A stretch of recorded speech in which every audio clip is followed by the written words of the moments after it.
Good evening friends. ఎవరైతే మార్కెట్లో ఉంటూ ఇంట్రాడే ట్రేడింగ్ కానీ, స్వింగ్ ట్రేడింగ్ కానీ, పొజిషనల్ ట్రేడింగ్ కానీ చేస్తూ నేర్చుకుందాం అనుకుంటున్నారో, ఆల్రెడీ మార్కెట్లో ఉన్నోళ్ళు, కొత్తగా వద్దాం అనుకున్న వాళ్ళందరికీ ఈ ఆర్జే ట్రేడర్స్ అనే ఛానల్ ద్వారా కంటెంట్ అనేది ఇవ్వబడుతుంది.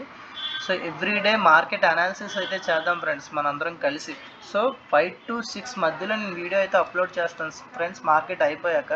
సో ఇదైతే ప్రజెంట్ బ్యాంక్ నిఫ్టీ, రేపు మనకి వెడ్నెస్డే బ్యాంక్ నిఫ్టీ ఎక్స్పైరీ కాబట్టి సో మార్కెట్ అనేది ఈరోజు డౌన్లోనే క్లోజ్ అయింది ఫ్రెండ్స్. రేపు మార్కెట్ కానీ ఫ్లాట్ కానీ ఓపెన్ అయితే, ఫ్లాట్ ఓపెన్ అయ్యి 5 minutes టైం ఫ్రేమ్లో మనకి 52,150 లెవెల్ క్లోజ్ అయ్యి ఎప్పుడైతే ఒక 5 minutes టైం ఫ్రేమ్లో కింద అనేది పడుతుందో మార్కెట్లో అయితే మనకి గ్యాప్ ఫిల్లింగ్ అనేది అవుతుంది ఫ్రెండ్స్. ఎందుకంటే మార్కెట్లో ఎప్పుడు గ్యాప్ ఫిల్లింగ్స్ అవుతాయి. సో 52,400 వరకు మార్కెట్లో పడే ఛాన్స్ ఉంది బ్యాంక్ నిఫ్టీలో. సో అదే మనకి అప్ సైడ్ అనుకోండి ఫ్రెండ్స్. ఎప్పుడైతే అప్ సైడ్ మనకి మార్కెట్ 52,300 లెవెల్ బ్రేక్ అయ్యి మార్కెట్లో వెంటనే అయితే లాంగ్ సైడ్ రాదు ఫ్రెండ్స్. ఎందుకంటే ఇది ఓవరాల్గా డౌన్ ట్రెండ్ మార్కెట్ కాబట్టి ఆల్రెడీ కొంత బయర్స్ అనేవాళ్ళు ఇక్కడ ఉన్నారు. సో ఇది లాంగ్ రావాలంటే మనకు ఒకే ఒక ఆప్షన్ ఉంటుంది ఫ్రెండ్స్. మార్కెట్ ఫ్లాట్ ఓపెన్ అయ్యి ఒక స్వింగ్ అనేది అప్ సైడ్ 5 minutes టైం ఫ్రేమ్లో ఎప్పుడైతే ఇలా క్లోజ్ అయిన తర్వాత మార్కెట్లో ఒక 10 to 20 minutes వరకు కన్సాలిడేట్ అయ్యి ఒక బ్రేక్ వస్తుంది. ఎప్పుడైతే అలాంటి బ్రేక్ వస్తుందో అప్పుడు మాత్రమే మనకి లాంగ్ సైడ్ అనేది ఎంట్రీ దొరుకుతుంది ఫ్రెండ్స్. అది కూడా మీరు 52,400, 500 లెవెల్స్ అనేవి చాలా కాంప్లికేటెడ్. రేపు ఎక్స్పైరీ కాబట్టి 52,500 అనేది ఒక రెసిస్టెన్స్ కింద పనిచేస్తుంది. సో మీరు ఎంట్రీ తీసుకోవాలి ఆప్షన్ బయింగ్ పరంగా అంటే 52,300 లెవెల్స్ 5 minutes టైం ఫ్రేమ్లో బ్రేక్ అయితే మీకు ఈ లెవెల్ నుంచి మార్కెట్లో కొంత లాంగ్ సైడ్ అదే వస్తుంది. అది 10 to 20 minutes అనేది ఈ పర్టికులర్ లెవెల్లో కన్సాలిడేట్ అయ్యి ఓపెనింగ్ ప్రైస్ నుంచి రెసిస్టెన్స్ పడిన తర్వాత ఒక 10 minutes or 20 minutes బ్రేక్అవుట్ ఎప్పుడైతే వస్తుందో సో మీకు అప్పుడే లాంగ్ సైడ్ ఎంట్రీస్ అనేవి దొరుకుతాయి ఫ్రెండ్స్. సో షార్ట్ సైడ్ అయితే 52,100 లెవెల్ కింద 5 minutes టైం ఫ్రేమ్లో కింద బ్రేక్ అవ్వాలి. అదే లాంగ్ సైడ్ అయితే బ్రేక్తో పాటు కన్సాలిడేషన్ అనేది జరగాలి. కన్సాలిడేషన్ జరిగి అయితేనే మీకు లాంగ్ సైడ్ వస్తుంది. లేదంటే చాలాసార్లు మార్కెట్లో డౌన్ ట్రెండ్లో ఏమవుద్ది అంటే ఈ స్వింగ్ వచ్చాక, ఈ పర్టికులర్ స్వింగ్ వచ్చాక చాలామంది ఈ లెవెల్లో ఎంట్రీ తీసుకుంటారు ఫ్రెండ్స్. కాబట్టి మార్కెట్ ఏంటో ఓవరాల్గా డౌన్ ట్రెండ్ కాబట్టి మళ్ళీ ఒకసారి వచ్చి ఈ లెవెల్ టెస్ట్ చేస్తుంది. ఈ లెవెల్ టెస్ట్ చేసి తర్వాత వచ్చే బైలోనే మనకి ఎంట్రీ అనేది దొరుకుతుంది. టార్గెట్ కూడా ఈ లెవెల్ నుంచి ఈ లెవెల్ వరకు దొరుకుతుంది ఫ్రెండ్స్.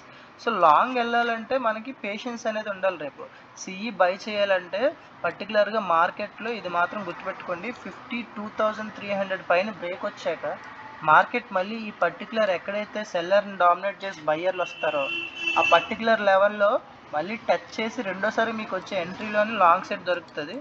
అదే పీఈ బై చేయాలంటే మనకు అంత ప్రాబ్లం ఉండదు ఫ్రెండ్స్. ఎప్పుడైతే మార్కెట్ 52,100 లెవెల్ అనేది కింద క్లోజ్ అవుతుందో మళ్ళీ మనకు రీట్రేస్మెంట్ అనేది వస్తుంది. కొంత రీట్రేస్మెంట్ వచ్చిన తర్వాత మళ్ళీ మనకు బ్రేక్ వస్తుంది.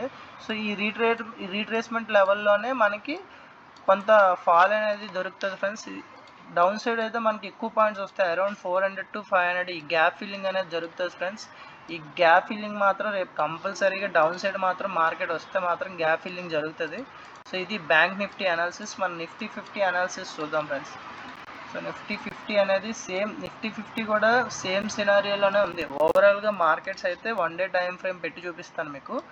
సో ఓవరాల్గా మార్కెట్లో ఏం జరుగుతుందంటే ఫాల్ అనేది అవుతుంది ఫ్రెండ్స్, కంటిన్యూస్గా ఫాల్ అవుతుంది. సో మనకి ప్రజెంట్ అయితే ఈ పర్టికులర్ అంటే 2 days బ్యాక్ మనకు బయర్స్ అనే వాళ్ళు యాక్టివేట్ అయ్యారు. సో మార్కెట్లో కొంత బయింగ్ మూమెంట్ ఉంది కానీ ఓవరాల్గా అయితే డౌన్ ట్రెండ్ మార్కెట్స్. అందుకే మీకు కంటిన్యూస్గా అనేది బయింగ్ రాదు. మీకు ఎగ్జాంపుల్గా చూపిస్తాను. ఈ 22 నవంబర్న మార్కెట్లు ఎలా ఉన్నాయి. 22 నవంబర్ మార్కెట్ 22 ఇది November market gap up open అయిన తర్వాత మీరు అబ్జర్వ్ చేస్తే అరౌండ్ ఒక 45 minutes కన్సాలిడేట్ అయ్యి బ్రేక్ ఇచ్చింది. సో ఇలా లాంగ్ సైడ్ వెళ్ళాలంటే మన down trend side minimum 20 to 30 minutes consolidate అయ్యి బ్రేక్ ఇస్తేనే మనం లాంగ్ సైడ్ వెళ్ళాలి ఫ్రెండ్స్. సో ప్రజెంట్ ఉన్న కండిషన్స్లో అయితే మార్కెట్లో ఈ పర్టికులర్ లెవెల్లో బయర్స్ వచ్చారు. సో మనకి సేమ్ బ్యాంక్ నిఫ్టీ లాగే 24,160, 150 లెవెల్లో 5 minutes టైం ఫ్రేమ్లో మీకు ఎప్పుడైతే బ్రేక్ అనేది వస్తుందో, ఇలా బ్రేక్ అనేది వస్తుందో డౌన్ సైడ్ ఇక్కడ కూడా గ్యాప్ ఫిల్లింగ్ అనేది జరుగుతుంది ఫ్రెండ్స్. పర్టికులర్గా ఈ లెవెల్ వరకు జరుగుతుంది. సో లాంగ్ సైడ్ అనుకోండి, సేమ్ నేను ఇందాక చెప్పినట్టు 22 నవంబర్న జరిగినట్టు సేమ్ మళ్ళీ రిపీట్ అవుతుంది sir. Gap up open swing వచ్చాక అరౌండ్ 15 to 20 మినిట్స్ మనకి మార్కెట్ కన్సోలిడేట్ అయ్యి, అంటే అక్కడే ఉండి తర్వాత వచ్చే బ్రేక్లో మాత్రమే లాంగ్ సైడ్ అనేది ఎంట్రీ దొరుకుతుంది ఫ్రెండ్స్.